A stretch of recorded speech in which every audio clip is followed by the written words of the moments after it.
Hello friends, what's up? Welcome you all to another video, and today we are going to continue the lecture which we finished in the earlier lecture on Greek theatre.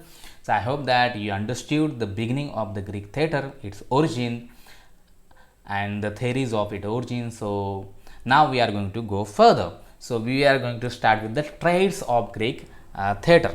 So you know that during the preceding discussion we have encountered three important traits of Greek theatre. Traits sorry traits that may seem odd when compared to current Western theoretical conventions. Greek theatre was different from contemporary theatre, so closely associated with Greek religion. A form of polytheism, meaning gods, Greek religion was both private, a part of daily life, and centered in the home and public, expressing itself at a number of major festivals, each devoted to a specific god.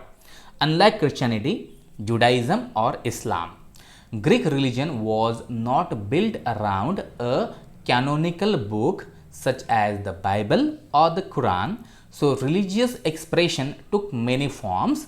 Although Greek theatre was performed on religious occasions, it did not have the metaphysical purpose or rituals.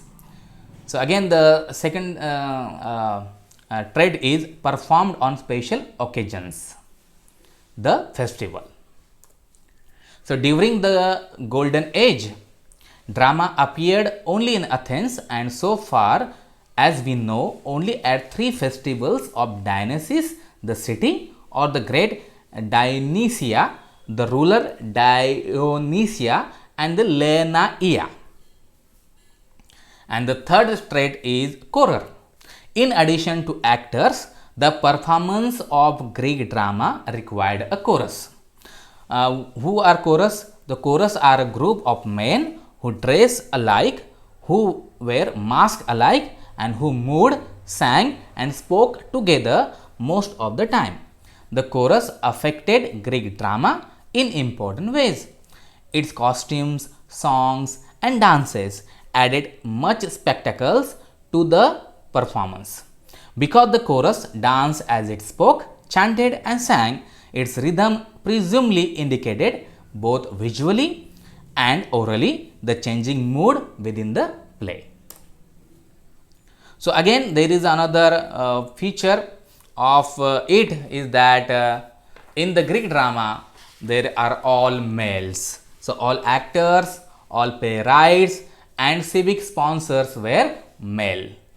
And the last trait is the competitive, that is the competition were there. So dramatists competed for awards in writing and actors competed for awards in performing. To ensure fairness in the competition, various rules governed who competed, who judged, and who won. So plays were produced by the city-state in cooperation with selected wealthy citizens. Women were not considered citizens, as we have told you that women were compared with the slaves. They are regarded inferior. So therefore, they were not considered as a citizen.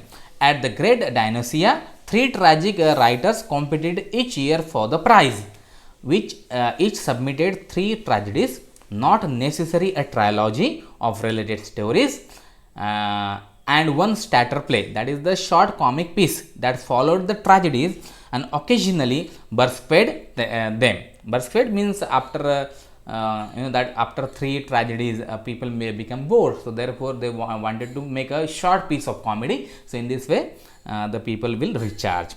Recharge means not recharge like mobile phone, okay. So one day was set aside from the work of each tragic authors. Therefore 9 tragedies and 3 satyr plays were presented at the great Dionysia each year. At the Lenaea, only 4 tragedies competed each other, each by a different playwright. At both festival, 5 comic playwrights competed for prize in a single day of competition. So let's start with the plays and playwright. So of the thousands of plays written for the Greek theatre, only 46 survive complete. Although many fragments have also become known to us, most extant plays come from Athens in the 5th century BCE and from 4 authors. Aeschylus, he has written 7 plays. Sophocles, he has written 7 plays. Euripides written 18 plays, and Aristophanes written 11 plays. So let's start with the first playwright. Who is the first playwright? That is the Thespis. Fifth name, the playwright and actor Thespis is important. Although such a person may never have existed, the semi-legendary Thespis supposedly wrote tragedies using only one actor and a chorus. Thespis is called semi-legendary because the references to his life and work are fragmentary and at best were recorded about 2 centuries after the time he is stated to have lived. So none of his work survived it, and if they had, the question regarding his existence would be more or less resolved, but we don't have his information. So let's start with another important playwright, that is Aeschylus. So he was born in 1525 BC and he died in 456 BC.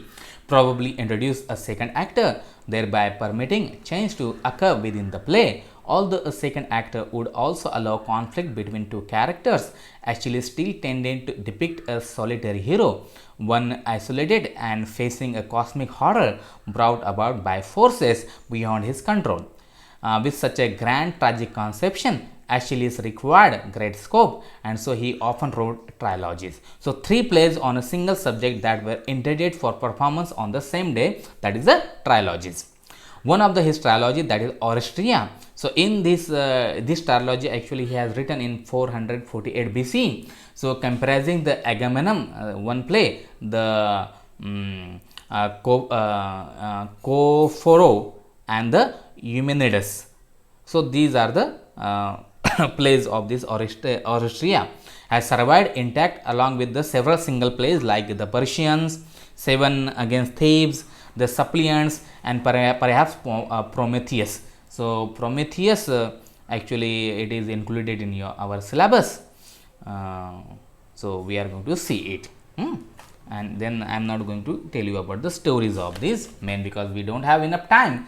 We have to finish it in quickly. Then the second playwright and important playwright is Sophocles. So he was born in 496 BC and he died in 406 BC. So he was credited with adding a third actor and with changing practices in scenic paintings and costuming, less interested than Aeschylus in portraying solitary heroes confronting the universal order. So actually he has a focus on the role of chorus in Sophocles plays. We can say it is remain important, but not as a center as Aeschylus plays. So actually he has written the plays. One of his plays, and my favorite play is Oedipus Rex. So Oedipus Rex actually has wrote in 427 BC, is recognized by the most critics as among the finest tragedies ever written. And you know that in English literature, this tragedy has a great influence, and again in Marathi literature, in Hindi literature, this play has a great importance and great impact, you can see. So apart from Oedipus Rex, he has written other tragedies like Ajax, Electra, Trachine, Philoctetes, Antigone, and Oedipus at Colonus.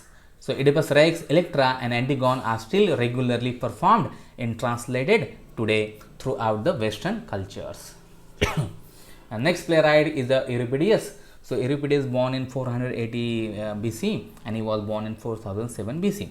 So actually he was a very controversial person in his lifetime, and he has written the play, that is the Trojan Women, which is based on the epic Odysseus. So when the Troy was destroyed by the Athenian Greek Athens king, that is Greek king. Actually it is based on the Trojan War. The story is like a Ramayana, like you know that in Ramayana Ravan kidnap Sita, and to rescue her Ravan attack on Lanka, which is the state of Ravana. So like this, the similar story is there. Okay, so actually it was of Paris who is the prince of Troy, and Helen was the queen of Greek, and she was world's most beautiful woman, very beautiful woman, and Paris kidnapped her, and the king of Greek, that is the Menelaus, he attacked. So okay, so the play takes place after the Trojan war is decided. Okay, and therefore it Menelaus decided to attack on Troy.